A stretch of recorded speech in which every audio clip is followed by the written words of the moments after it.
From the Wrekin on 103.1 FM, this is Beacon Radio. The Midnight News, this is Ruth Hill. Sinn Féin leader Gerry Adams has been barred from Britain indefinitely. Home Secretary Michael Howard signed the exclusion order after reports Mr Adams had been invited over by Labour MP Tony Benn. The Home Office says Mr Howard satisfied the Sinn Féin leader was or is concerned with terrorism connected with Northern Ireland. Meanwhile, the Prime Minister's rejected Mr Adams's offer to broker a conditional ceasefire if the government accepts a peace deal. A Catholic man's been found shot dead near his home in North Belfast. Loyalist terrorists are believed to be behind the killing. From Belfast, Phil Edwards. The victim is believed to be a Catholic widower in his 60s. The UVF claim they shot him after first interrogating him in his own home. Neighbours in this mainly Protestant area say they heard nothing but are deeply shocked. They also say the man's son was convicted some time ago for killing a policeman, and that the father also survived a murder bid more than 10 years ago. It bears all the hallmarks of a revenge shooting following Saturday's IRA Shankill Road bomb attack. Phil Edwards, IRN, Belfast. Kurdish guerrillas are reported to have massacred 35 peasants in a raid on a village in eastern Turkey. The Anatolian news agency says gunmen marched the inhabitants of Yavili into the village square and then opened fire. At least another 50 peasants were wounded in the attack. Many of the victims were women, children and old people. Hundreds of routine operations could be cancelled because of a chronic shortage of blood. The National Blood Transfusion Service says flu and cold sweeping Britain, plus a shortage of donors due to the bad weather, have pushed supplies to a dangerously low level. Medical Director Harold Gunson says new donors must come forward. If we can't get enough blood, certain routine surgery may have to be postponed. This would increase the waiting time for patients for operations, which, of course, we don't wish to do in any way. Independent Radio News. The latest satellite picture, direct from John Warner satellite, Meteosat 4.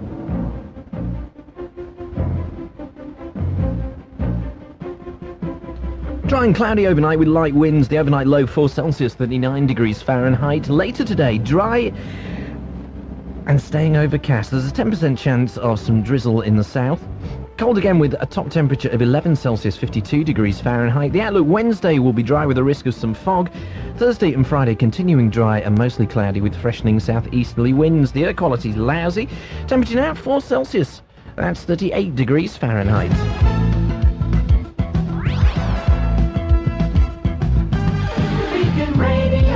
Midnight Line on Beacon and WABC. Okie dokie, my old culture lovers. It's a new one. It's a new Midnight Line. It's a free-for-all. You can talk about anything you want to talk about. The numbers that you need to dial are 754 123 in Wolverhampton, 236 235 in Shrewsbury. What's been going on in the world? Well, Major has dismissed Adams' offer. John Major has dismissed an offer by Sinn Féin chief Gerry Adams to seek an IRA ceasefire in Northern Ireland. The Prime Minister has said, no, we're not going to talk to terrorists, mates. We're not going to be put into that position by the bullet and the bomb. Is he right? Or is a time going to come where you have to draw a line and say, right, well, what's gone is gone. There is nothing we can do about the violence that's preceded this particular date. There's nothing we can do about it. The only thing we can do is to start talking, because that's the only way the situation will ever resolve itself. Otherwise, in 100 years' time, we're still going to have the troubles going on in Northern Ireland. Or do you say, no, absolutely no way. No way do we get involved at all. Terrorism should have no place in British politics, and we refuse to talk to people who conduct the political campaigns via violence and terror. Now, on the face of it, sounds quite a good thing to say, really, doesn't it? No, we're not going to deal with people who use the bullet and people who use the bomb. But the problem is, if you say we're not going to deal with them, then I would have thought that you have to do that right the way across the board. So, like, we wouldn't have recognised Yasser Arafat. We wouldn't have recognised Begin before that. We wouldn't be out in Bosnia trying to talk to anybody holding a submachine gun. So why then, if it's that simple, do we say, well, we don't talk to terrorists? Well, not if they're in this country, we don't. We just talk to them if they're in another country. Only last week, or 2 weeks ago, Nelson Mandela was in Birmingham. Well, what was he then if he wasn't a terrorist? If the ANC weren't a terrorist organisation, what were they? But yet we'll talk to him. Seems that you could argue there's a huge amount of hypocrisy going on here, because we're saying, well, we will talk to terrorists as long as they're not our terrorists. So let's have your views on that. 754-123 in Wolverhampton, 236-235 in Shrewsbury. Friday, Plank of the Month, and only for the second time in the entire history of Plank of the Month was it actually won by a listener. The listener was Eric, the slightly right of centre caller, who rings up and talks about slightly right of centre things. You voted him, not me. I'm not blaming me, Eric. So he was the winner of that. If you couldn't get through that night, or any other night last week, and you want to resurrect any of the subjects we've talked about, give us a call. The moan line's open, so if you want to moan about something, you can get it off your chest with Beacon and WABC. I've noticed something. I've noticed a peculiar thing about human beings. Now, this only happens, I would say, in about 30% of the cases, but happen it does. And it's something you'll be able to see for yourself. Next time, if you're a driver, next time you stop for somebody at a zebra crossing, I only noticed this myself about 3-4 months ago. I kept meaning to tell you about it, and I forgot. Right, you start your car at a zebra crossing, or your bike, and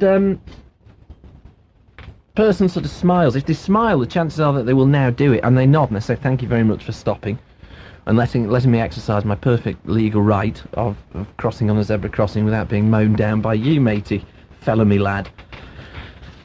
What? Okay, so you got the nod, you got the smile bit. What they do next, pity this isn't television really, because they'll be being paid more, but anyway, what they do next, after they smile, they do a funny walk to entertain you. It's really funny. Thank you for letting me cross on out to a stupid walk. They do it. Watch. Next time you stop, watch.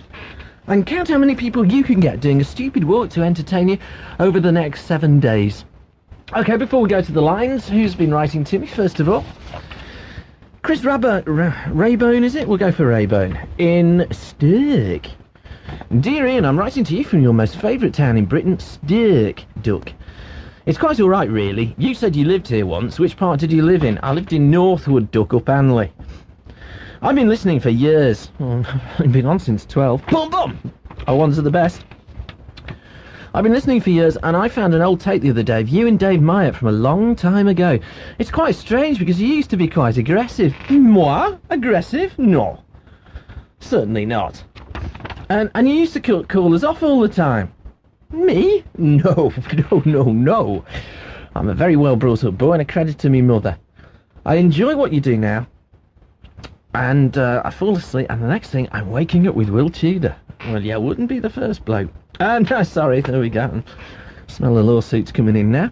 So the reason for writing, I'd quite like, one of your photos, please, and also one of Stuart and Will, if possible, Tar, Duck. The other question is, how do you survive working so late every night without going mad?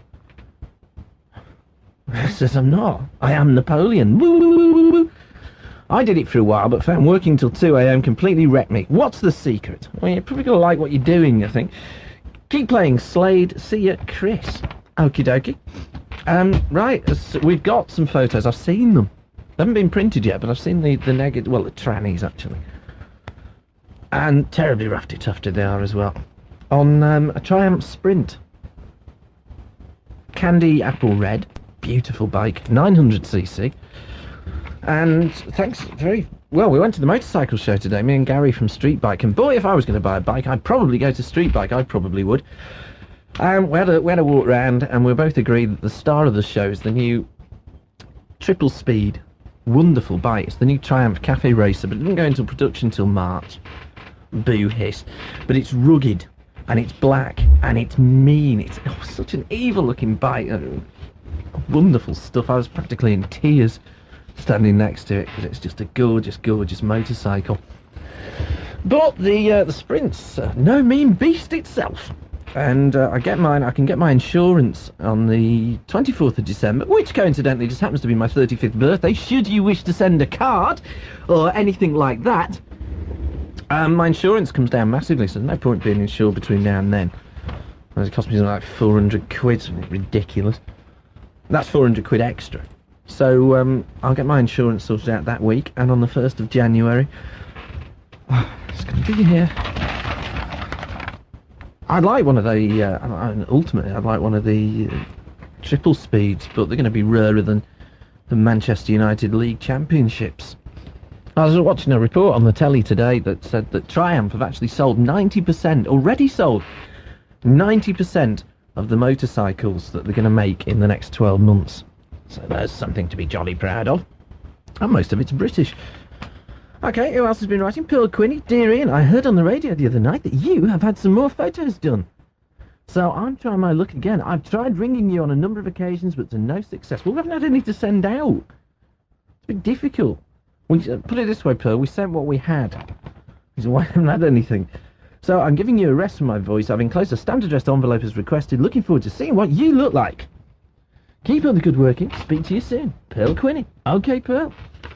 We should have them within, I don't know, week, 10 days. So if you would like a photo, drop us a line. 267 Tettenhall Road in Wolverhampton, 28 Castle Street in Shrewsbury. Useful for a variety of things, especially with Halloween coming up. You could sort of make an evil face mask out of them, couldn't you? Finally, Maggie in Bramble Green. She says, Dear Ian, just a short note.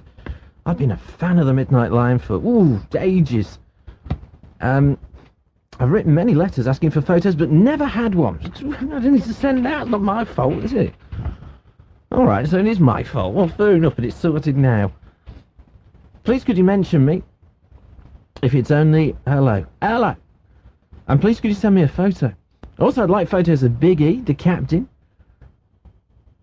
and Patrina, the First Lady of the Midnight Line. There are others, but I can't bring them to mind yet. I don't actually have photos of me listeners, strangely enough. But we'll certainly send you one. I don't know when they're expected to be in. Well, they are sponsored by Street Bike, strangely enough. Oh, what a fabulous place to buy a motorcycle. That's what I always say. I wake up in the morning, get out of bed, clean my teeth, and say, gosh, if I was going to go and buy a motorbike today, I'd go to Street Bike in Dudley and probably buy a Triumph. That's what I say. Okay, free for all. Talk about anything you want to talk about. 754-123 in Wolverhampton, 236-235 in Shrewsbury. First on the lines this morning, Steve. Good morning. Good morning. Good morning. What can we do you for? I want to talk about the URA. I want to talk about Ulster. Okie dokie. Fire away. Have you got to be objective on this subject? Well, I think I'm objective on every subject. Have you got to be? I don't have. I don't have to be anything. Do you not? No, I just basically do what I want. But I mean, I tend to be objective because the way I look at it is that being a radio presenter is no mandate to preach. You don't get voted for. Yeah. So why should I inflict my views on other people? I think you've got a right to. It's my no. I don't have a right to. I think it's my job to have my views inflicted on me, and I can argue them. I mean, quite a lot of the time, I'll actually agree with the caller. But what's the point? Wouldn't it be a boring show if you just said, "Yeah, you're right. Yeah, you're right. Yeah, you're right." So I think you've got to question everything. What are your views? On Ulster, well, this weekend we've seen another cowardly bombing. It is awful. It's absolutely disgrace that we allow it to go on. The Conservatives allow it to go on. Well, every political party allows it to go on. Every mainstream one, anyway. Yeah, I don't think that you can blame one government. I think that you've got to look at the succession of governments and the way that they've dealt with it. Definitely. Because it was actually a Labour government who ordered the troops into Northern Ireland to try and stop the Troubles in the late 60s. And who was it who signed the Anglo-Irish Agreement? A Labour government? Yeah. Well, there you go. What you say it should be stopped? How do you stop it? What, the Troubles in Northern Ireland? I think also it has to be fully integrated into the rest of the United Kingdom. I think we have to integrate also that into the UK. But it is integrated, isn't it? No. You ask the people of Ulster, it's not. It's not. You have to give security to Northern Ireland by sealing the border with the South, I believe. Well, it is sealed. They've got, it's not. You've got it. Well, you have to stop. You have to be searched. No, it's pathetic. It's pathetic. There is no seal. There is no seal. I've been there. There is no seal. So you just We have to make it the United Kingdom, and we have to. It's a shame, because we shouldn't have to, I don't know, barricade countries up against each other. But I think in this case it has to be done. But should Ireland be one nation? No. Why not? Because the people of Northern Ireland don't want to be. If they had a referendum now, they would vote to be British. They have every right to be, I think. But then it would be a bit of an unfair ballot, wouldn't it? Because it would be predominantly Protestant. What, in Northern Ireland? Or is it? Is it predominantly Catholic? I think it's predominantly... whichever way... I mean, it's not really a question of playing a numbers game, is it? No. No, I think if a referendum... It's the people of Northern Ireland who matter. The people of Southern Ireland, why should they be allowed to be involved in a referendum involving the country Northern Ireland? I know the IRA and Gerry Adams and his army have some claim on it. I reckon they have some claim on it, but it's up to the people of Northern Ireland to make that decision. And I think if a referendum was held in Northern Ireland and for Northern Ireland people, I think you would find they would come out in favour of being British. But after the partition was only ever meant to be a temporary thing between North and Southern Ireland. What happened was that the British government didn't keep its promise for a referendum. No, so what it basically did, as far as I can understand it, is they said, right, I tell you what, you lot stop fighting. We'll draw an imaginary line here. We'll call you the South, and for the moment this will be the North, and we'll have all sorts of referendums, and we'll find out what the people of Ireland want. But they never did it. They never did, and that's a shame, because that's why the IRA believe they've got a claim on this country of Northern Ireland, of all that. That's why they believe they've got a claim, and that's why they're killing people. But it's not. I mean, it's only a matter of 65, 70 years ago that the British government was being totally and utterly barbaric and hanging political prisoners. I mean, such as Sir Roger Casement, who believed that he was serving his nation. He perceived his nation to be Ireland, and he was hanged. You say political prisoners. You mean freedom fighters? No, I don't mean freedom fighters. I mean, I think you've got to draw a distinction between the boys of the old brigade, the old IRA, and today's lot. The old IRA. The old IRA. And... The old IRA were farm boys. Yeah. They were just simple. They were just farm lads who came out from the farms, armed with nothing more than the shillelagh, and fought. Yeah. Heavily armed British troops and died in the hundreds. Oh yeah, definitely, yeah. There's definitely a distinction to be made there. I mean, if you the old boys and the new boys are totally different. We're dealing with a different type of person, and I can see I've got no objection to the people being killed, IRA murderers being killed, hung. I mean, we was talking about this Friday night, the death penalty. Was it Friday night? The death penalty, and the people of the IRA who have carried out these brutal murders. 3-year-old Jonathan Ball was murdered. Tim Parry was killed. The IRA didn't select those people, but they'll walk away laughing. It doesn't matter who they kill. They don't mind. They'll plant bombs anywhere to affect any people. And I don't think that has a place in British politics. I really don't. And I don't believe that we should talk to any terrorists. I know you said about the Conservative government. No way am I going to support the Conservative government. We shouldn't talk to anyone, whether it be Nelson Mandela, Yasser Arafat. We shouldn't talk to anyone. But do you agree there are a certain amount of double standards going on there? Yeah, definitely. On the one hand, we say, oh, well, we're not talking to terrorists. On the other hand, we go and talk to them all over the globe. Absolutely. We even send special envoys over to Bosnia to talk to them. Absolutely. The Conservative government how they can say they're not going to talk to terrorists, I do not know, because that's what they've been doing for years, and that's what they will continue to do. Just not the IRA and not Sinn Féin they will talk to. They'll talk to anyone else. They will talk to anyone. You see, the other thing I've found in my travels in the south of Ireland is that, I mean, whether or not they say one thing to you but really believe another one, I don't know. But I last time I was over in Southern Ireland was the weekend of the Warrington bombing. Yeah. And the people that I met were genuinely very, very upset and wanted to disassociate themselves. They didn't want anything to do with it. They didn't want anything to do with the IRA. That's a shame, because Gerry Adams believes, he really does believe this, that the percentage of people in Northern Ireland and Southern Ireland, the percentage of Roman Catholics see the IRA as their army and see them as their freedom fighters. Gerry Adams does not. he's not in touch with the people of Ireland, neither the IRA. I would agree that there are, there's got to be there have to be some people who support them. Oh, yeah. Otherwise, they wouldn't have the backup that they've got. A lot of people in America, they have a lot of support of America. Yes, that's where a lot of their financial support comes from. I watched a programme not so long ago where Tim Parry's father went across to the States, and he met the people who organised NORAID, and basically they didn't have a blind clue.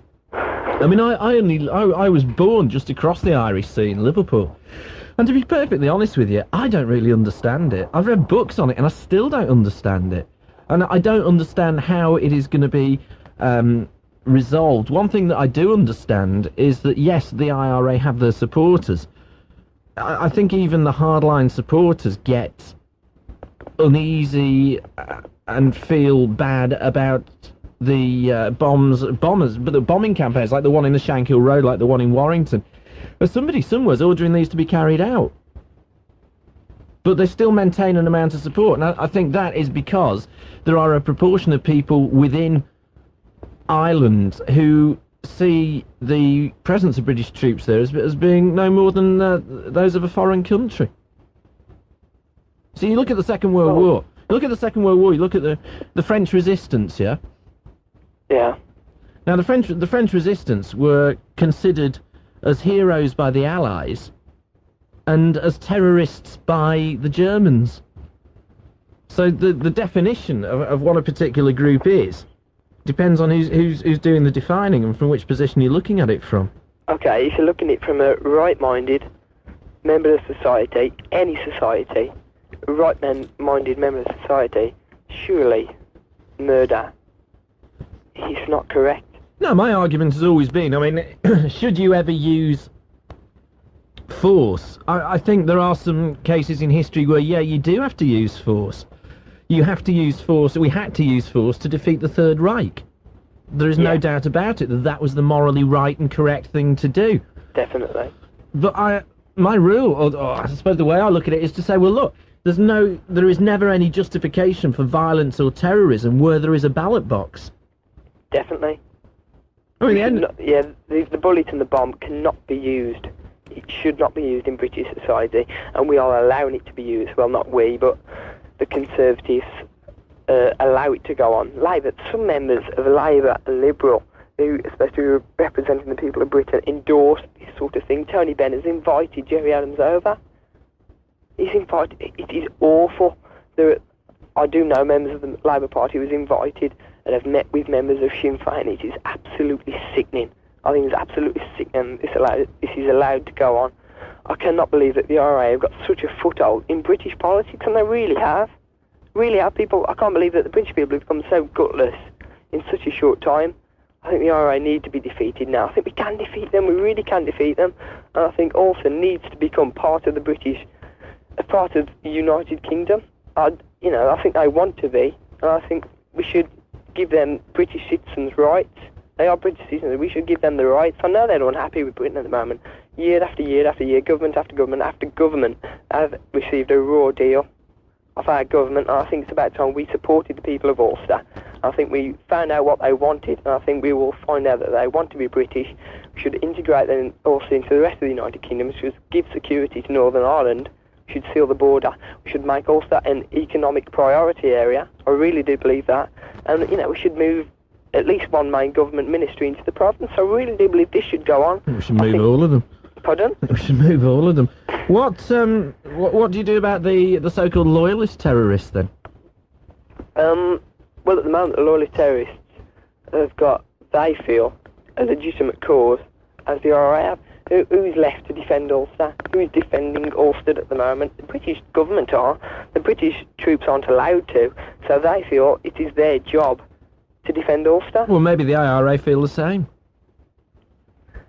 Yeah, maybe they do. I think they do. They obviously do. But presumably you believe there should be no differentiation in the treatment.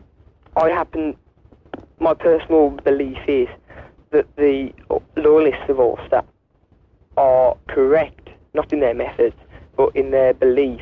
I think they're correct. I think the people of Southern Ireland and the Roman Catholics in Northern Ireland, who are members of the IRA, I think they are incorrect. So obviously I sway towards the loyalists. But I do not. But some of the killings that loyalists have killed out have appalled me, just the same as the killings of the IRA have appalled me. Well, you could also argue, couldn't you, that Oliver Cromwell riding roughshod over your country is no means of deciding sovereignty. Yeah. I mean, that's what it goes back to. Listen, I've got to move on. It does go back to that, yeah. But I really do believe that the British people should stand up for Ulster. I think they should support people who do defend Ulster. The National Front are the only people in Britain, the only political organisation in Britain who do stand up and support Ulster people and provide Ulster people with positive, definite solutions to a problem which I have stated tonight. Which was what? Hang the IRA? I didn't say that tonight. Integrate us into the UK, give security to Northern Ireland. Having flicked through a copy of the flag the other week, it would seem to me that is predominantly a National Front policy. Hang the IRA? Well, yeah, since they sell T-shirts with a picture of a man with an IRA berry on and a noose round his neck. It is a bit of a dead giveaway, really, isn't it? Yeah, and if you ask the people of Britain, if you ask myself, I agree with that. I think people who murder people indiscriminately, they kill anyone. Children, women, men, anyone. They will kill anyone, and they have killed anyone. But Tim Parry is dead, Jonathan Ball is dead, 3-year-olds. Those people, I feel, I'm totally in support, and that's when I'm totally in support. But then why haven't you got a T-shirt with "Hang the Shankill Road Butchers," who are a particularly notorious Protestant terror group? Because it's the IRA, we are interested in... Not loyalist terrorists. Terrorism should be condemned in any way, I believe. But you just said because it's the IRA we're after. As I said earlier, I do believe that I sway towards the freedom fighters, the UFF. I do sway towards their opinion, not their methods. But it's the IRA opinion I cannot stand. It's their killings I cannot stand. Well, because their targets I cannot stand. Because they possibly would believe, if you asked them, that the British presence there is no more than old-fashioned imperialism. Who said that? No, I'm just saying, if you ask your average Republican what he thought of a British presence in Northern Ireland, he would probably tell you that they are an occupying force from a foreign country. Okay, yeah. They have developed that opinion. That is their opinion, and they are entitled to their opinion. They are not entitled to use the kind of methods they do, and neither are the freedom fighters. I'm not supporting any form of violent action which they are carrying out, but the IRA, I believe, need to be defeated because I think everyone else is defending Southern Ireland. I think the IRA have been defended actually by the government, by everyone. I think the freedom fighters are only people. The people of Ulster have got left, and that's a shame. That is a real shame. The people of Ulster are not being defended. They feel they are not being defended, apart from the terrorists, and that is that's a sorry state of affairs. The British politicians have withdrawn any security to the people of Northern Ireland. I feel they've been betrayed by the British people, and yet they're still loyal to Britain, and that is remarkable. Well, some of them are. Okay, listen, I've got to move on, Steve. Okay then. Ta-ra. Good night, mate. 754-123 in Wolverhampton, 236-235 in Shrewsbury. It's the Midnight Line on Beacon and WABC. Hasta la vista, babies, because we'll be back to the lines after these.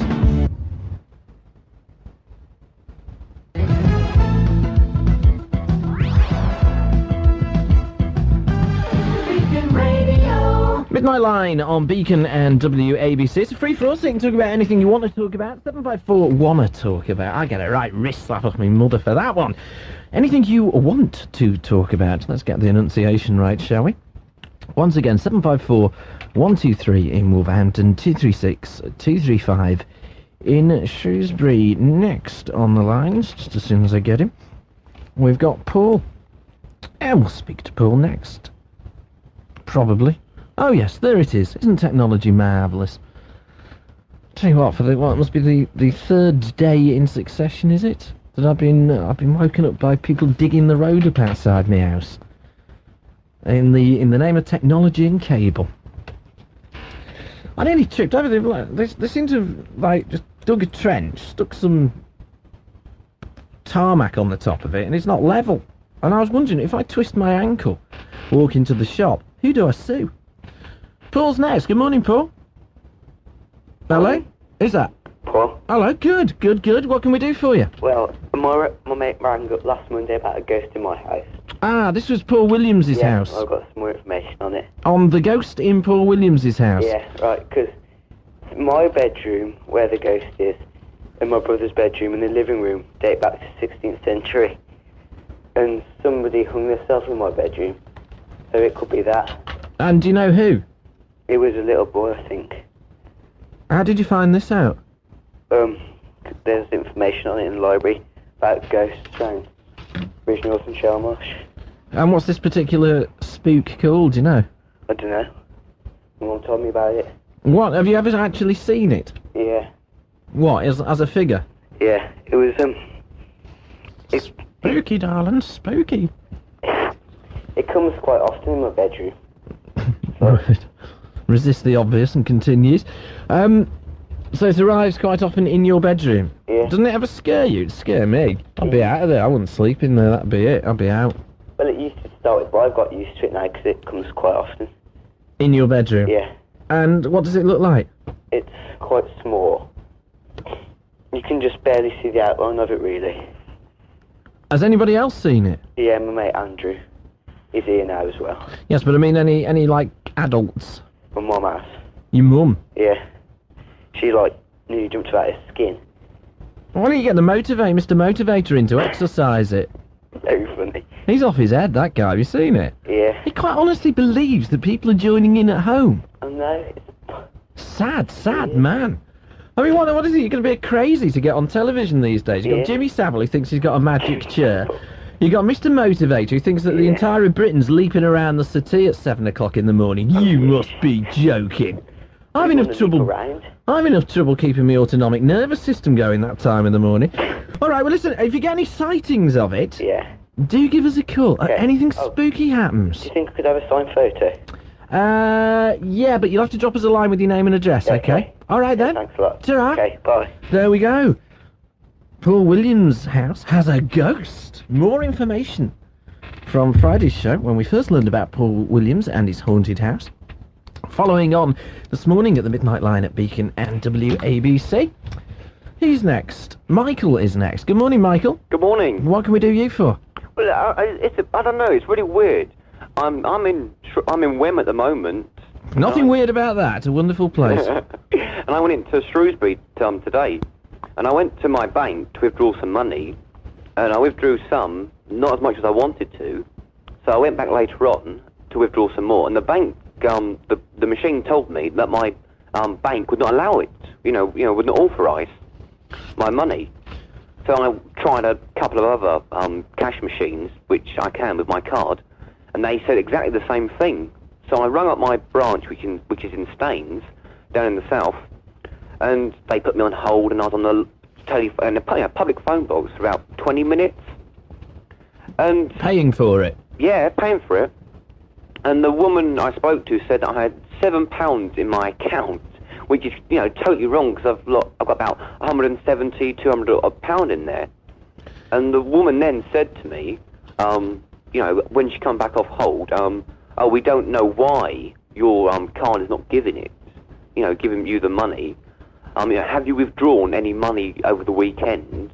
Have you taken the lot out? So I said no, and the woman then got really shirty with me on the phone, even though I'm paying for it. And the woman got really shirty and kept saying to me, well, there's some mistake, there must be. So she then telephoned the branch up in Shrewsbury, and I went in there, and the lady I spoke to was very nice, and she said, we've had no letter or no phone call saying that you've got money. If you'd like to take a seat, we'll find out. But last time I withdrew some money from the branch in Chobham, they charged me £5 just for withdrawing money out my own account. Well, they still managed to make a loss. Pardon? They still managed to make a loss. Well, I don't know. If they've got so much money, how come they keep the pens chained up? I don't know. It's stupid. My last bank, I had no trouble whatsoever with them. I could go in any branch and withdraw, any money I like out, what I had in my account. Like this bank. Did they not check your account for you and tell you where the withdrawals were? Oh no. I paid some money in. on Friday, I paid a couple of £100 in on Friday, but that hadn't gone into my account yet anyway, to make sure, to give me more credit. And the woman from Staines, was really shirty-arsey with me, being, If you pay a cheque into the bank, it takes 5 working days, which in practice is usually a week. Yeah, because you've got to add Saturday and Sunday in there. It's 7 days before it's actually on the cash point machine. Yeah, I know. Oh, what are they doing with it? Are they taking it home? Hey, look, we've got a little cheque here. We'll just put it on there for a couple of days. That'll look nice, won't it? What are they doing? I paid cash into a branch in Walton on Friday. I paid a couple of £100 in cash. And I said to the woman on the phone, why hasn't it gone into my account yet? And the woman said to me, oh, well, Walton branch will invest it and get interest on it. You mean the manager's going down the bookies, don't you? Yeah. Yeah, placing, my money on horse, and if it loses, he's then got to, take it out with his own money. Well, highly likely. It wouldn't surprise me to find out that that's how they invest it. It's stupid. Well, in this day and age, where I could pick up a telephone now, right, and I could be speaking to somebody like Sting in the middle of the Amazonian rainforests in 40 seconds, why does it take a week for a cheque to clear? What's the problem? I don't know. I think the banks are so bone idle nowadays that they just, keep it in the drawers and then deal with it when they think, it's not going to be busy that day. But it's stupid, really. Because I live in London, in Shepperton, which is near London, and I've come up here, to stay with friends, and I spent, going shopping, I've spent quite a bit of money today, and then when the cash machine says, your bank will not authorise it, and I've got to ring back down south, it's costing me money. It's also the most embarrassing thing in the world. I know. Especially if there's people in the queue. I was so broke at one stage that I wouldn't go to a cash point unless it was 3 o'clock in the morning and there was nobody else there. Yeah, I know. Because it says poor person to you, doesn't it? You're not having any. Yeah, it's stupid. And then, when I went into the bank to see the lady, there are people in there, and by now I was really angry and fuming. And I said to the lady, this branch, this bank, which is, I don't know if I can mention it on, on radio. Well, is it your bank and do you have an account there? Yeah, National Westminster Bank. The Reverend Nathaniel West. Yeah. Yeah. And they won't give you your money? No. And they won't even why didn't they just say, well, you've withdrawn this, and this then? Well, because, I don't know, because it's too much hard work for them, and all they want to do is just collect their money at the end of the day, then they can go out clubbing it or go restaurants and everything else. But my last bank with Barclays was brilliant, the service was friendly and everything. Thinks, that's who I bank with, Double Think, my manager listens. Yes, I'd agree. I would agree that it's a fantastic place. But it's terrible, that people who have money in their accounts can't go and take money out when people who are in debt to banks and everything, overdrawn by thousands of pounds. What, you mean like the government? Yeah, okay, bring it back onto politics, I say, what a manoeuvre. It's stupid. I went into Staines on last Friday to withdraw some money to get my train ticket to come up here, and then what happens is we come up here, trains are 45 minutes late, therefore you're having to wait around for the train, therefore you want to go and get money out to get a coffee and that, all because trains are running late, you're spending more and more money, and then when you go to a cash machine to get money out, it's telling you can't have it. It's so stupid. It's incense-making, isn't it? It makes you incense, makes you cross, and it makes you wild. All right, thanks for that. Let us know what went on when you get your statement. Yeah, thanks a lot. All right. Okay, bye. Ta-ra. There we go, Michael. That's what winds him up. Banks. If you've got any nasty banker stories, if your banks have been a bit off with you, do tell us. 754-123 in Wolverhampton, 236-235 in Shrewsbury. We'll be back after these. Have you heard yet that at Novotel Hotel room rates are falling? Yes, you can now book a room at Novotel Wolverhampton from just $49.50. That's just $49.50 per night. For more details, phone us on Wolverhampton 871-100 or call in and see us in Union Street, Wolverhampton, just off the Ring Road. Come to Telford, where people drive at over 150 miles an hour, where they perform with great enthusiasm and offer some truly breathtaking sights. Because from the 2nd to the 7th of November, Britain's finest tennis players, including Joe Jory, Jeremy Bates, Chris Bailey and Andrew Foster, will be in Telford competing for the Volkswagen Nationals title. Tickets are £4 from Tuesday to Friday, £7 for Saturday, and £8 for Sunday, half price for children and senior citizens. For credit card bookings, call the Telford International Centre on 0952 291919. So, anyone for Telford?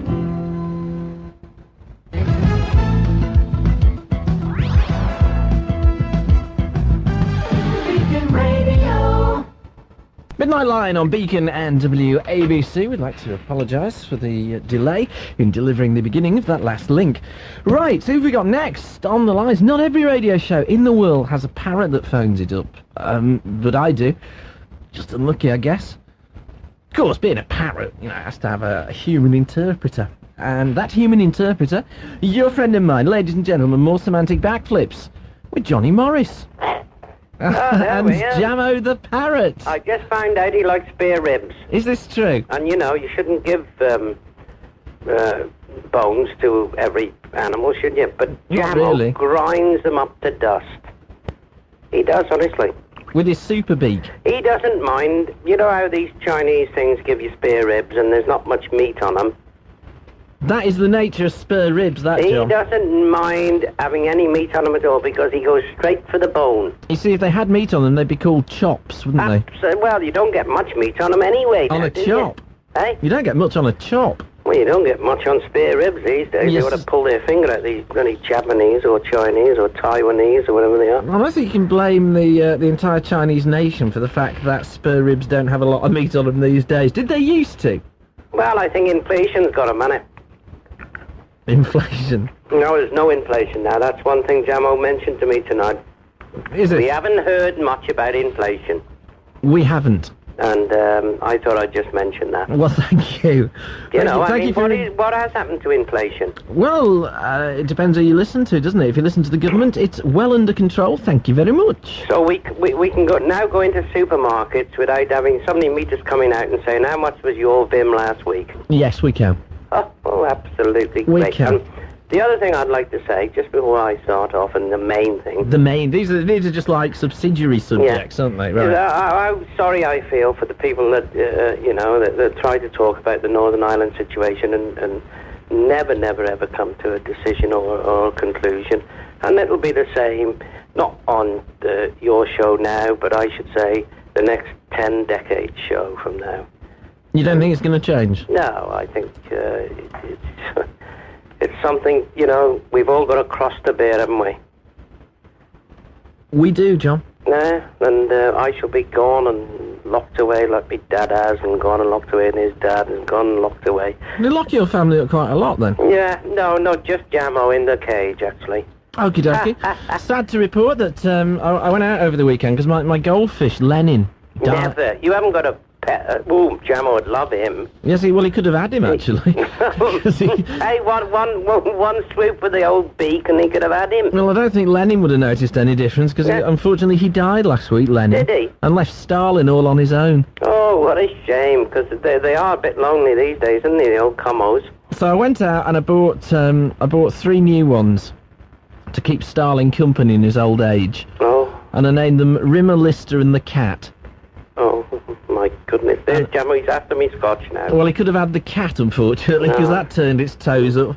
Oh, what he it likes was. a bit of Chinese and a bit of scotch, and he wants a bit of scotch, but never mind, let's get... And in fact, let's ask, because there's bound to be somebody who knows something about keeping goldfish. What is wrong? Because I had to get them out of the water, you see. I put them in the water, I put some new gravel in. I'd already washed the gravel, gravel was perfectly clean.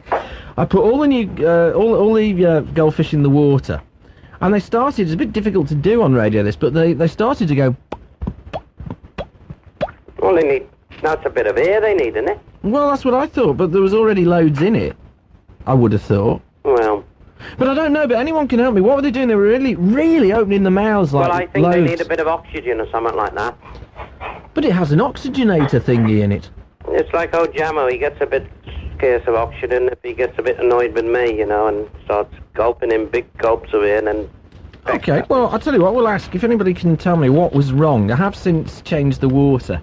Well, has anybody got a decent goldfish? I have, that can ring you up and say, look, what's your goldfish names? Now it's Starling, Rimmer and Lister. Oh, you've got to get rid of Stalin. He ain't around anymore. Well, it was Lenin that went first, so at least it's historically accurate. Well, you could have one, Maggie. Well, I could. I think I'd rather have Rimmer-Lister and the cat, though. Oh, okay then. Hey, now look, the main subject. The main subject. You're the people. Snobby old kids. And you think moles are attracted to that? Yeah. Maybe you've got deaf moles who also lost their sense of smell. I put one of these other things, sonic things or something down it, but no good. £42 I pay for them. For the sonic things? Didn't work. So you've tried everything? Oh, tried everything. But I blame it on these people that lives around me. Why? Well, they don't care, do they?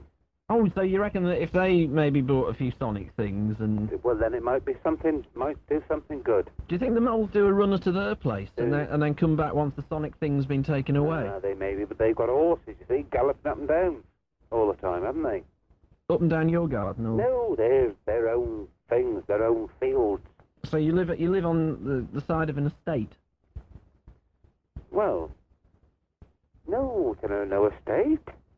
No, I mean a country estate. Oh, I don't even like the one where I live on. It isn't no housing estate. No, I meant a country estate. But I know what it is. It's the people next door. But how do you keep the moles off your property? Well, I can't. This is the problem, isn't it? That's what I'm saying. Has anybody out there got any idea as to how I can get rid of them? This is the moles, not the people next door. Or indeed both. Both of them are. I wish I could. Like those. Well, I heard... I'm not allowed to say who it is, am I? Well, not unless you want suing, no. No, afraid not. Colonel. A colonel. You see, I'm the British Army after you, John. What? I heard. How big's your lawn? Oh, it's a bloody big lawn. Right. Well, I've got a ride-on lawnmower. That big? Okay. Because I heard, I don't know how true this is, but it just seems to spring to mind that banging the ground with a spade gets rid of them. You gonna bang this ground with a spade? Too big? Well, You could bang bits of it, couldn't you? Well, well, all I wanted, I thought... Have you tried phoning... I thought perhaps Eric might know something about it. Have you ever thought of phoning the RSPCA? Well, they wouldn't be interested. They're interested in cats and dogs. And moles? No, they wouldn't be interested in moles. They are. They've got a special mole unit. No. I'll bet they have. No. They're interested in all animals. No, all God's you're little pulling creatures. my leg. I'm not. They're interested. You're pulling my leg. All right. If they're not interested, they're interested in badgers, aren't they? Now I've got a few badgers. Oh, there's your entree, isn't it? Ring up and ask them about moles. Well, I thought they might eat moles, but they don't. I could tell you. all over. So you've got badgers. Well, the RSPCA and foxes. We see they're interested in all those, the RSPCA, so I don't see why they shouldn't be interested in the odd mole. No. But I just thought perhaps some of you young listeners there, they might be able to tell me what to do. I've tried paraffin rags, I've tried diesel Sonic rags, things. I've tried everything. Okie dokie, well, we'll put that out and see if we can help you. Well, But if we can't, do give the RSPCA a call. Right. And Thank you very much. Tell them that you want to be humane about it. I do, because I don't know what... I've tried digging up a little bit here and there, but I mean, it's in the right, is it? Okie doke, we'll see what we can do for you. Thanks very much. Cheers, John. Bye. Bye, and if you've got any pools when money over that you don't want, you know where to send it. No, I'll get rid of that bloody Colonel Corby. That's what I'll get rid of. Okie dokie. Bye. Ta-ra. There we go. There's John, plagued by moles. He is. Okay, Gardener's Question Time on Beacon and WABC's Midnight Line. How do you get rid humanely? I mean, there's not only stupid answers like, well, what you do is you set up a machine gun nest or anything like that. Humanely. How do you humanely stop the moles digging up John's garden? Because there he is, a pools winner. Just put his crosses in the right place. He won the loot. And now he's got moles digging up his garden. He wants to know why. He's tried practically everything. Yes? I've lost my pen. You would, wouldn't you? Sorry. There's a pen shortage in this place. Oh, well, I found another one now. There you go. Thank you kindly. That's the other company pen. You can have that. Lost this pen. You can't get the staff. That's the problem. Right, so how do you get rid of moles? Humanely, though. Semi-humanely. 754-123 in Wolverhampton, 236-235 in Shrewsbury. Who have we got next? Where's me list? We got Matt. He's on this line. Good morning. Hello. Hello, Matt. All right. Have you ever been plagued by moles? Never. I got a few. Cats. I got a few on my face, but. Oh no, spots on my face. Oh no, these are beauty spots, as my mother called them, or as the doctor called them, cancer. Did you know that? All little moles are cancerous potentially. I've got hundreds of them. Oh well. Oh well. Now, insurance you wanted to talk about. That was it, yeah. Well, it was my 19th birthday a few months back, and I decided to take some driving lessons. So our lady brought me a car. It's a Nissan Sunny it was, a V-Reg, cost £250, and she found around for the cheapest insurance, £1,000.37 for third-party fire and theft. £1,000? Well, For a 1,037. Sorry, don't forget the 37. They said they could do it for exactly 1,000 if I just had the third party, now fire and theft. That's big of them, isn't it? That's disgusting if you ask me. And you were dancing around the garden in jubilation at having £37 knocked off? Oh well. You're 19 years old? Yeah, just gone 19. And who did you approach?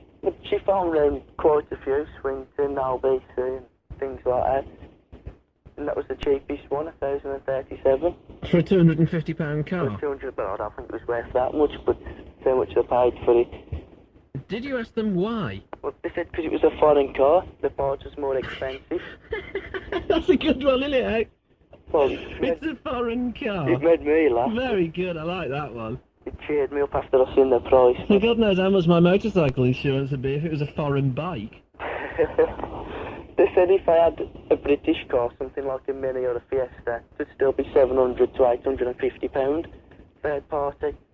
Yeah, they did that to me. They said, well, we got you a quote. It's £800, but that's a rider's policy. It may be cheaper to insure the bike, the specific bike. You can't ride any other. You just have to ride that. I said, okay, well, have a look at that. And they phoned back about 20 minutes later and said, yeah, it is cheaper. It's only £790. Oh well, you should have said. Who do I make the cheque payable to then? So, how has this affected you? Are you just off the road? Well, I sold the car eventually. I sold it to her. Does your mum drive? Yeah, she's got a Nissan Sunny herself, like, but a better one. But her insurance is only about £350. Because she could put you on her insurance. Well, I was thinking. I'll tell you what. You just hang on there, because I've got to take the news. 754-123 in Wolverhampton, 236-235 in Shrewsbury. Back after this. The 1 o'clock news, this is Paul Kirby. Scotland Yard is describing a raid on a flat in West London as a resounding success in the fight against drugs. Officers seized 100,000 tablets impregnated with LSD inside the flat in Kensington and believe they've uncovered a laboratory capable of producing £10 million worth of the drug. They say the discovery will severely disrupt supplies of LSD to major cities. A man and a woman are being questioned. An inquiry is to start this morning into the riot which wrecked Weymouth Prison in Lancashire. More than 700 inmates went on an 8-hour rampage, causing millions of pounds worth of damage. Richard Frediani reports. The 4 accommodation blocks have been badly damaged by fire or vandalism, while work and recreational facilities have been wrecked. The Director General of the Prison Service, Derek Lewis, says until workmen assess how much rebuilding needs to be done, he can't say when the jail will return to normal. It's far too early, I'm afraid, to say how long the repairs that are required and how long those repairs will take. Certainly the extent of the damage suggests it's going to be weeks, not anything shorter. It's understood the Home Secretary is expecting the first findings of the report into the riot by the end of the month. Richard Frediani, IRN Leyland. Police in northern France will today study the body of a Bradford truck driver who was dragged out of a canal near Lille. They believe 45-year-old father of 4 James Tolley was dumped after sleeping pills were put in his beer and his wallet was stolen. A man and a woman have been arrested over his death. Muslims released from 2 Croat prisons in Bosnia claim they were starved, beaten and forced to drink their own urine. The revelations follow UN interviews with more than 100 men set free at the end of last month. One of the most hyped games in the history of chess starts in London today. Britain's Nigel Short is taking on Garry Kasparov, widely considered to be a chess genius. Short admits that's a view he shares. He is a better chess player than I am. I don't deny that. I respect him. I respect his chess very highly. I think he's a brilliant chess player. One of the best in history, if not the best. Independent Radio News. The latest satellite picture, direct from John Warner satellite, Meteosat 4. Oh, it'll be me then, would it? Warmer than last night, and it's going to be dry at first today, but rain's going to spread in from the south. Typical. To reach all areas by mid-afternoon, some of the rain's going to be heavy and it's going to be windy. Maximum temperatures 18 Celsius, 64 degrees Fahrenheit. The outlook for Wednesday and Thursday, unsettled with heavy showers. Temperatures well up to average. Temperature now 10 Celsius, 50 degrees Fahrenheit, and these will be the jingles then.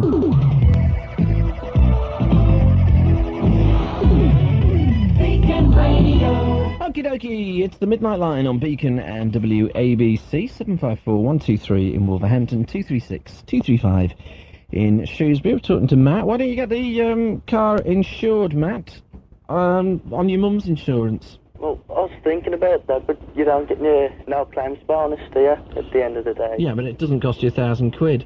It was going to cost an extra few hundred, but not as much as 1,000 yet, but at the end of the day, you look to the future there and think, I want a decent car in a year or two's time.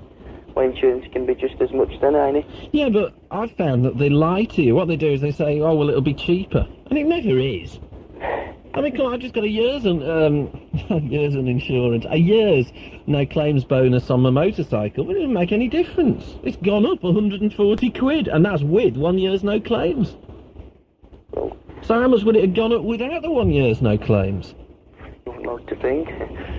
Well, no, I think you basically just stay where you are with no claims. And I mean, at least in the short term, and to get you on the road. And also, it goes on your age. I mean, 19, you pay a massive premium. Yeah. Because you're 19. So they've just put it up now, saying that it's over 28 instead of over 25 now. Is it? Yeah. So I've heard, tonight I heard that actually. Someone about putting it up to over 30 next year. So, Great, and then they go and, they go and reduce the premium for people in huge armour-plated cars. That's it, you're in Volvo type. Exactly. I mean, how much does Harry Volvo and his flat cap and glasses? How much does he pay for the opportunity to assassinate me on Her Majesty's highways, eh? Not a lot. No, that's £30, I would reckon.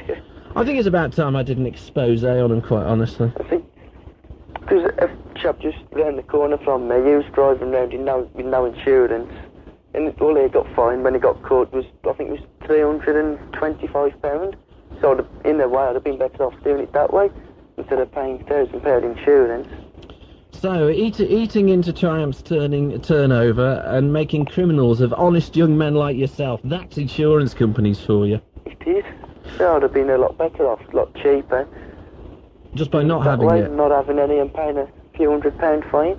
Once you got caught? Yeah, if I got caught, ain't it? A bit like paying like a retrospective season ticket. It is. Yeah, I reckon they have to be, they've got to be more realistic about it than they have been, there's no doubt about that. The insurance was 4 times more than the car was worth. So. Did you point this out to them? It says that, and the only answer they come up was because it's a foreign car, the parts are more expensive. Yeah, I pointed out that I thought that £800 was completely outrageous, and they just said, oh, well, that's how much it cost. No justification. No, you neither have it or you don't. Well, that was it. It's just ludicrous, really, at the end of the day. I thought I might go into the insurance company, instead of the building trade. There seems to be a lot of money in it. Well, I thought I'd be a bullion robber. And then I realised there's probably more money in, as you say, in the insurance lot. Well, listen, we're going to move on, but we'll let you get it sorted out. Okay, thanks. Ta-ra. Ta-ra. There we go, Matt is having problems with his insurance because he's 19 years old. 1,000, and don't forget the £37 third-party fire and theft for a £250 car. That is outrageous. Okie dokie, 754-123 in Wolverhampton, 236-235 in Shrewsbury. Next on the lines, on this line here, it's Tony. Good morning. Good morning. Good morning. What can we do you for? Right, to start with, I'm a pools winner. You know, are you? Yeah. How did you just put your crosses in the right... Well, actually, there was 6 of us that did. It was a bit of a syndicate at work, but we did only win £194. Well, it's still a win, isn't it? Oh, yeah, it's still a win, yeah, definitely. £194 more than I've ever won. Oh, £20-odd each it was okay. I think there's one incident in my local a few years ago, and they have a syndicate there, and the syndicate got the 24 points required, and dividends were reported that week to be absolutely smegging fantastic. And they were all out ordering Ferraris and foreign holidays and things. And unfortunately, the coupon didn't arrive at Littlewoods till the Monday. Good one, eh? Cracker. Brilliant. How do you explain that to the boys? Hi! It's not easy, eh? Yeah, that's why I do mine on a standing order. But I tell you, they ought to have a prize for, you know, once a number's a score draw, a 1-all draw, right? Then that gets beaten out. And you keep going till you're left with 8 numbers. So in order to win, you've got to correctly predict which ones will not be score draws. Right? And Right, I'd win every month, I tell you. I'd do it. Just keep going till there's just 8 left. And those would be my numbers, without a doubt. Very rich man now. I would be. I would be a rich man. But unfortunately, they insist upon staying with this totally ludicrous system where you have to predict which ones are going to be score draws. I can tell you for 24, 12 and 58, I absolutely guarantee you will not be score draws this Saturday. Don't even think about putting them in. We were lucky, actually, because we won after only 6 weeks of doing them. And how long ago was that? That's probably 2 years ago now. Did you check them yourself? No, I didn't, no. It was the old bloke at our place, it was. And you won, it was 6 of you, won £194 each? No, that £194 between us it was. It's £20-odd each. Ah, right, okay. So was that about a third dividend or something? Or something like that, yeah. But, I mean, at least, you think about it, 6 weeks, you've made a bit of profit, didn't you? Absolutely right. Okay. Absolutely right. And was there a tingle of excitement shot up and down your spine? There certainly was. I'll bet. Because I convince myself every week that this is going to be the week. It's not, you know. And it never is. I don't think it's fair. I think it's rigged. Hey, Perry's got you down as a 1-all draw. Oh, better make sure it's 6-0 to the opposition then, hadn't we? I'm sure they all know. I mean, what's so hard? What's so hard about just getting my numbers for 1 week? I only want it for 1 week. I'm not a greedy man. I mean, if I won the pools, I might be able to afford my motorcycle insurance then. Oh, Christ, insurance, yeah, it's a good one, isn't it? But working on the basis that I never win the pools, if you're thinking of changing your will this week, anybody, you know, you're just thinking and you don't know who to leave your house to, me. Yes, right, so you're a winner. You've won £194, £20. It's still £20 each. £20 more than I've won, ever. Yeah. And how long, are you still doing the syndicate thing? No, I've actually moved jobs now. Yeah, but I couldn't do that. I would be absolutely convinced that the minute I dropped out of the syndicate, it'd win millions. And I wouldn't sleep at night worrying about it. Do you do this spot the ball, dear? No. Well, we used to do the spot the ball as well, right? And this old bloke who used to check everything off, yeah, he'd bring it in, he'd bring the sun in, yeah, and he'd show you where he placed it, and it would be more or less spot on. Yeah, and some weeks it's absolutely spot on. And again, we won £1.05 on that. Yeah, a free go. That's the reason why I don't do it, is because I've heard stories to this effect that you can sort of be what looks like spot on, but somebody else's cross is bigger. I think the basic idea, is to get a paintbrush to do it. Yeah, I only want one go. Splat, it's there. Dead right, yeah. Yeah, but they've probably got some sneaky little rule around that, haven't they? Probably. Because that's the nature of these people. Sneaky. Yeah, that's the idea. Get a very broad bush. Brush? Yeah, brush. I'll get yourself a broad bush as well, you know. Send that as an entry form. So yeah, get a very broad brush and just do a big X and you're bound to win week after week. There you go, there's my tip for being a millionaire before the end of the year. Anyway, you old pools winner, you. Right. You wanted to talk about homelessness. Yeah. Actually, it is very serious, what I've got to say, and I'd like to hear the views of your other listeners. I'm actually a salesman now, and I knock door to door, yeah? Yeah. For my sins. I work in the Stoke area a couple of days a week. And my deepest sympathy. Yeah, I know, yeah, but there you are. And obviously we make note of people that we've knocked on the door and not out and things like that. And also empty houses get to the point. Well, you're a part-time burglar. Yeah, very, very close, I suppose, yeah. But where am I? Right. You're making notes of empty houses at the moment. Empty houses, yeah, okay. Now, on 3 estates, yeah, in the Hanley area of Stoke, yeah, now, this is no exaggeration, I've got all the addresses and numbers down. There are 164 empty houses, and that is not including one of the biggest estates, which is Bentley. And I think it's an absolute bloody disgrace. So these are houses that are what, being repossessed? No, these are council houses, these are. That are been emptied for one reason or another. I couldn't really say the actual reason for that. Now, to be fair to the councils up there, there is work being carried out on other houses, okay? But houses that are already occupied.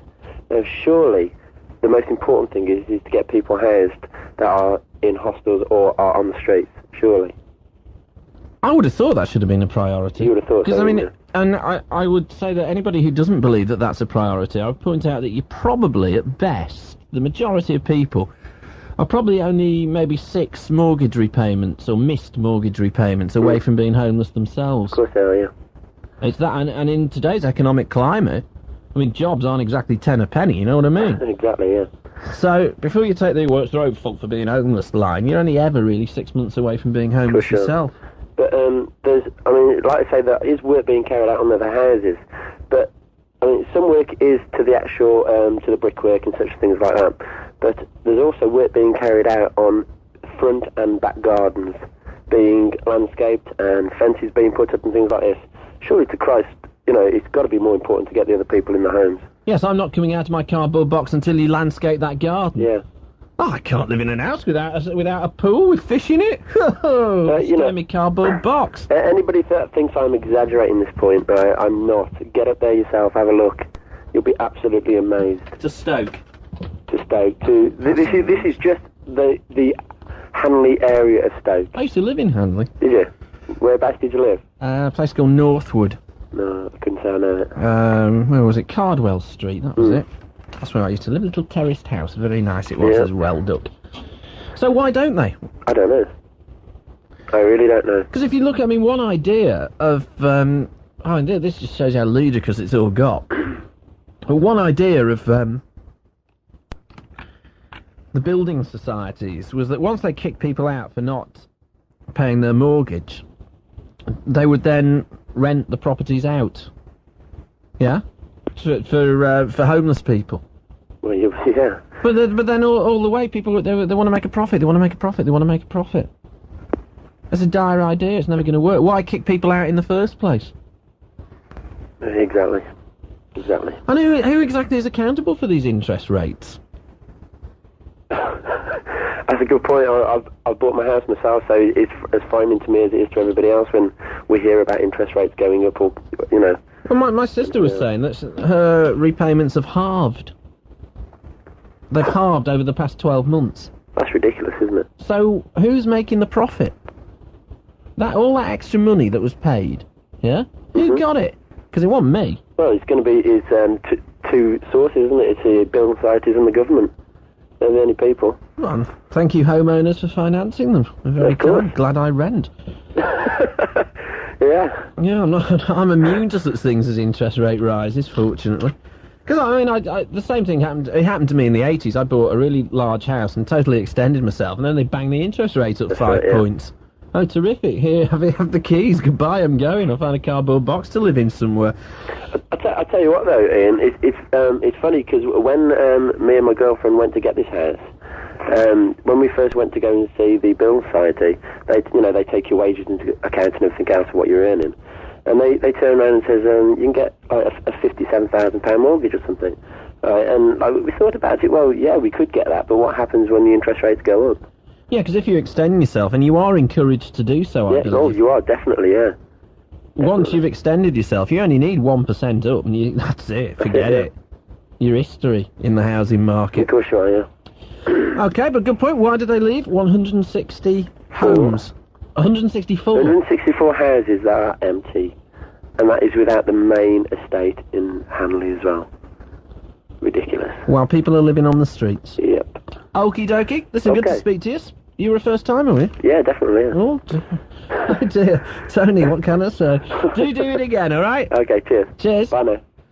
754-123 in Wolverhampton, 236-235 in Shrewsbury. It's the Midnight Line on Beacon and WABC. We'll be back to the lines on this free-for-all, which means that you can talk about anything you want to talk about. After a track from our featured CD album this morning, May Bullock's her real name, I found out before. I know her as the rocking granny, Tina Turner, the best. I need you, my heart's on fire. You come to me wild and wild. You come to me, give me everything I need. Give me a lifetime of promises and a world of dreams. Speak the language of love like you know what it means. And it can't be wrong. Take my heart and make it strong. You're simply the best. Better than all the rest. Better than anyone I've ever met. Stuck on your heart. I hang on every word you say. Tear us apart. Baby, I would rather be dead. In your heart, since the start of every night and every day. In your eyes, I get lost, I get washed away. Just as long as I'm here in your arms, I could be in no better place. You're simply the best. Better than all the rest. Better than anyone I ever met. I'm stuck on your heart. I hang on every word you say. Oh, tear us apart. No. Baby, I would rather be dead.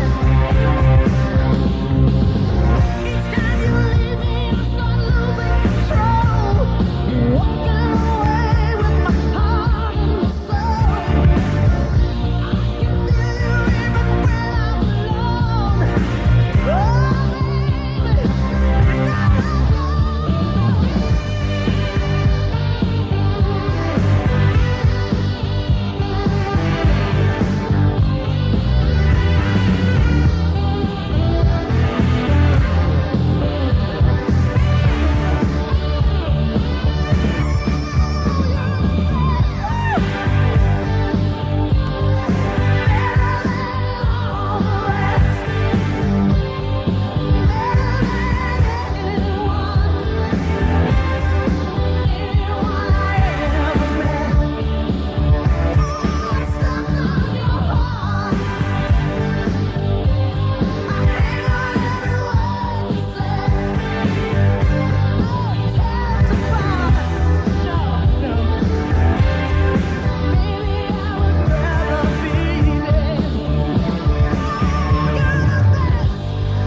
Rocking Granny, Tina Turner, and the best. Featured CD album at Beacon and WABC Towers this morning.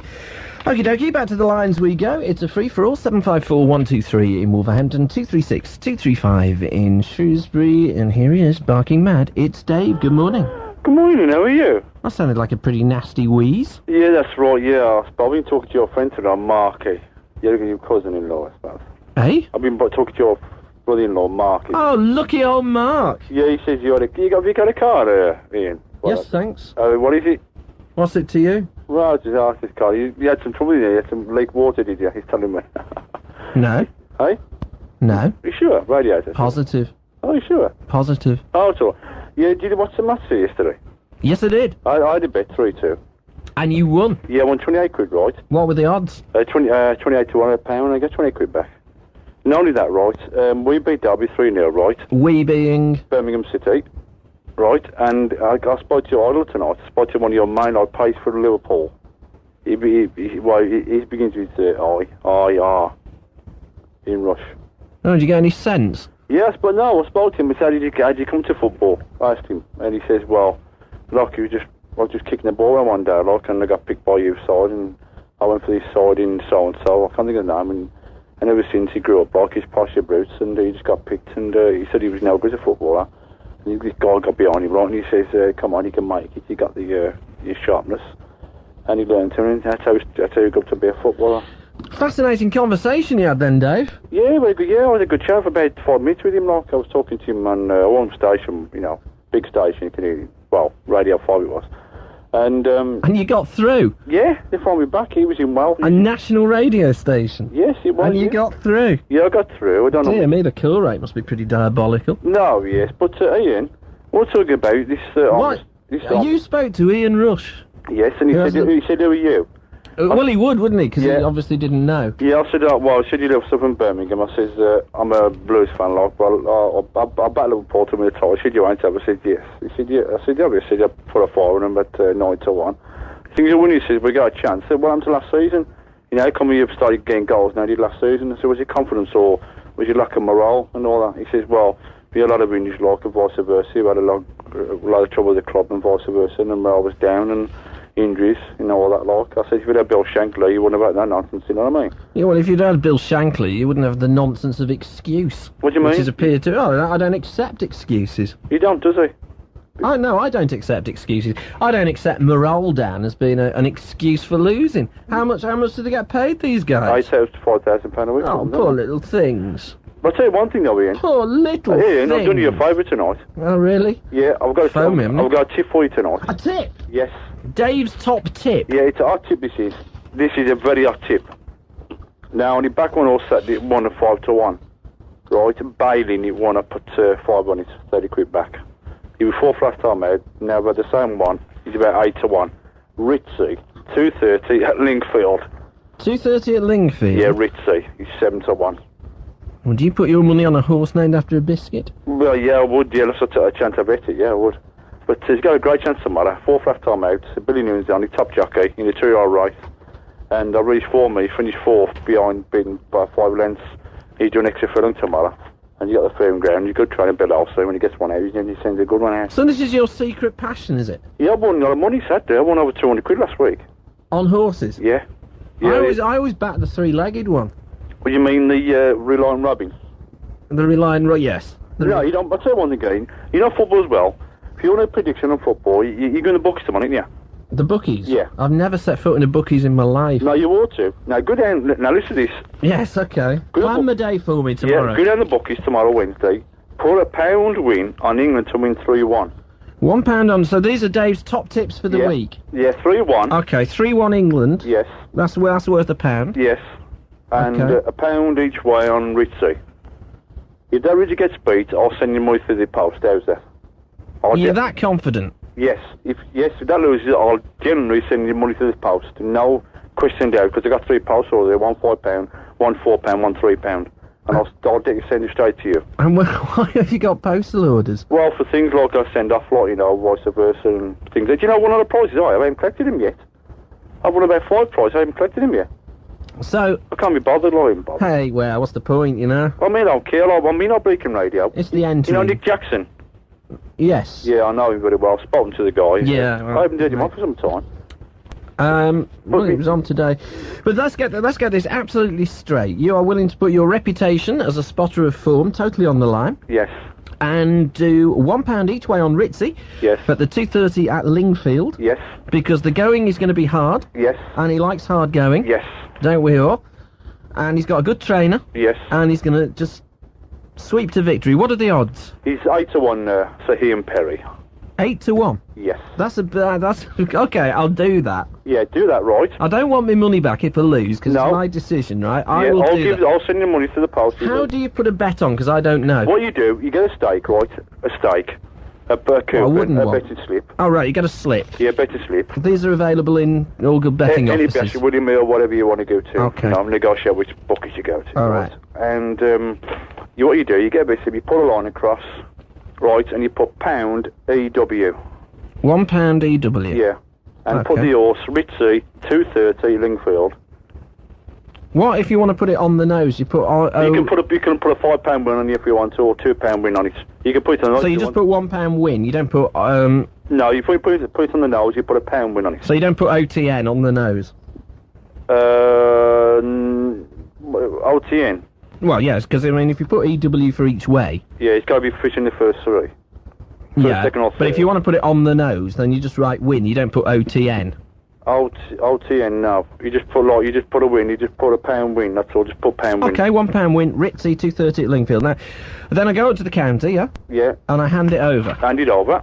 Right. And I've got another one for you. Another one for if you want it. But see if you want it. Yeah, we want to hear. Are you sure? Yeah, because I'm going to put a £1 on Ritzy tomorrow. Kimberley Park.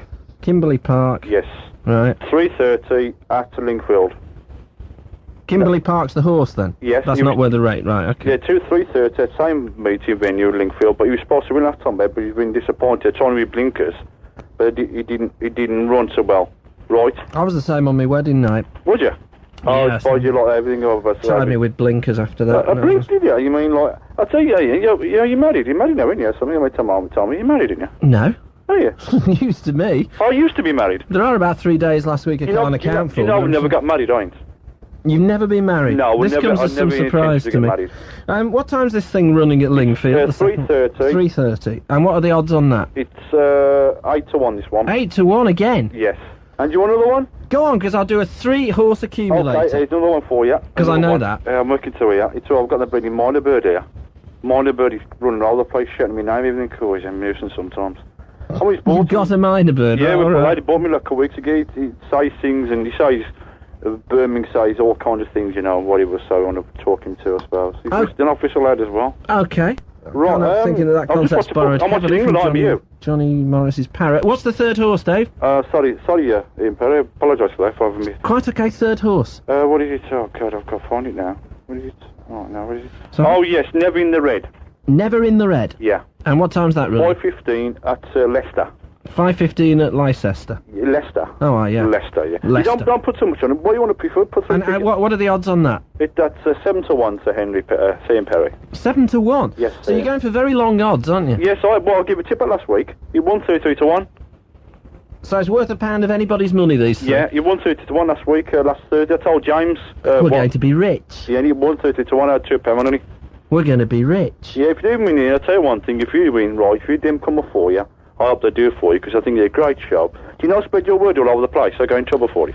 Yes, I can understand that. Listen, Dave, we're going to move on. Yeah, Ian? Yes? There's one before you go. Thank you for those tips. And I'll tell you what, if all three of them win, yes, you can become the official Midnight Line's top tipster. Can I? You can. Well, I don't mind. With your show, talented, I got a good voice, and I think you're the best DJ I've ever crossed for many years to come in. I bet you didn't tell our Marky that. All right, thanks for that, Dave. There you go.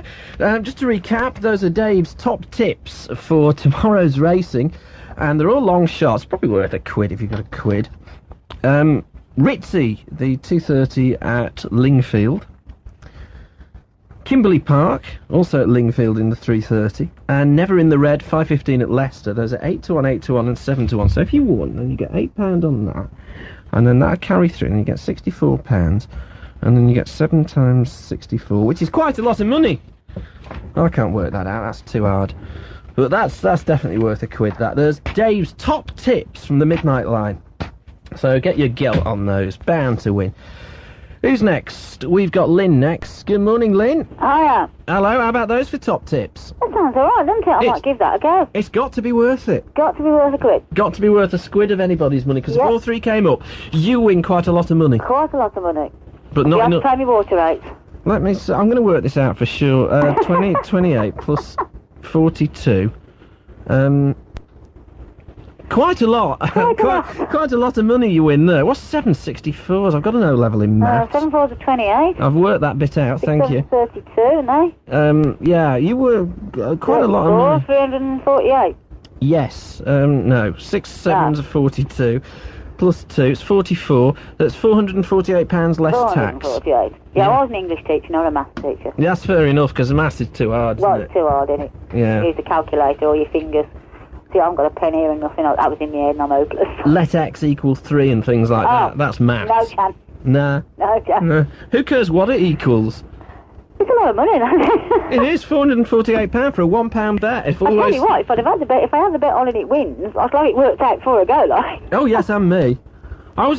So I'm quick on that, and restaurant bills, and... I actually told a lie before, because I said I'd never set foot in a betting office, and in fact I did for the first time about 2 weeks ago when my mate picked up £450 winnings. Oh, nice. And he counted it out 3 times in front of the woman. I said, what do you just call her a liar? I just accuse her of keeping a tenner. So tomorrow, second trip, I'll put that on. That's the big big day tomorrow. Me when I drew some money out of a cash point machine in town last week, and I've got my little grandchildren in the car, and they wound the window of the car down, looked like the dog was getting out, so I just grabbed it out, stuffed it in my purse. What, the dog? No, the money out of the machine. Sorry. Stuffed it in my purse, and when I got home, it was 20 quid short. But according to the Building Society, there's no way can they check it up. It couldn't possibly have happened. No, they did that to me. I went... the worst thing was I was going for a friend, and I put the... Yeah, well, this was my son's money. I put it in, and it sort of made the necessary clunking noises. Yeah. But that was as far as we went. It didn't actually give me any money, which was a bit of a shame, really, because that was the point of the exercise. Yeah. And when we complained, they said, no, dispensed it. Oh. Yeah. Load of rubbish. Anyway, Lynn, what can we do for you? America. You're Erica. Leader of the free world, isn't it supposed to be? Oh, America. America. Yeah. We are the leaders of the free world. They're going to want to send an envoy to Ireland. They want to bomb Bosnia if there's not going to be any peace. Now, last night, who's the guy who answers the phone? James, did you say? Yeah. He saw the same programme as I did, which was an Oscar-winning film about the invasion of Panama. Oh, I saw that. 1989. You saw that? Yeah, I watched it. Now, when that happened, I actually was in West Berlin visiting my daughter. So we saw all the news reports of that on American Forces television. Our brave boys type Our of brave thing. boys. And all I can remember was it seemed to be a fairly bloodless thing where they'd whipped in and get Noriega. Do you remember they were playing pop music really loud or something to get him out or whatever? They were playing him, as far as I remember it, they were playing... Yeah, it was pop music. Yeah. The Smurfs or something, which I think is enough to make anybody surrender. Enough to make anybody surrender, yeah. But, no 15 American lives lost, but hardly any civilian casualties and blah, blah, blah, and, grovel. So these would be the no civilian lives lost headlines. Between 2,500 to 4,500 mass graves, hospitals taken over by the troops, hospital records destroyed. The reporters from the main agencies, amazingly, there was no helicopter available. They were only allowed to go to certain areas. One photographer was mysteriously shot in the head after a photograph he'd taken came out of bodies in the morgue. They're now digging up mass graves. Soldiers with their hands tied behind the back. And all down because in 1999, Panama was due to have the Panama Canal back. Only because the Noriega, who Bush had been paying when Bush was head of the Secret Service, knowing his drug connections, that was the one they wanted out. Their 3 that they were putting in as president and vice president were sworn in a couple of days before they invaded and gave them a list, for God's sake. It was like Hitler's Germany. Gave them a list of these are the ones we want arrested, and the Americans went round and arrested them. So 18 months in prison, no trial. These would be the same Panamanians that said that they can't militarily defend the Panama Canal. Well, of course they can't, because the president, installed by the United States, got rid of the army, disbanded it. But this you can't defend the Panama Canal if you haven't got an army, can you? But presumably these Americans would be the same America that said, well, don't worry, if you can't defend it, we will. We will carry on doing so. Yes, in that kind. Yeah, and if you saw the film, did you see the list that came up of the countries where America has put in its own leaders, presidents or whatever, every solitary one involved in the drug trade? Burma, Thailand, Vietnam, It was horrendous. You name it, they're run by American stooges. This was horrendous. Now, I watched the film JFK. Oh, it was on Sky last night, but I haven't got Sky, but I saw it on video. And I sat there watching this film, steaming. And I thought, if I'm English and reacting like this, what are the Americans reacting like? Then there was a programme on not long back.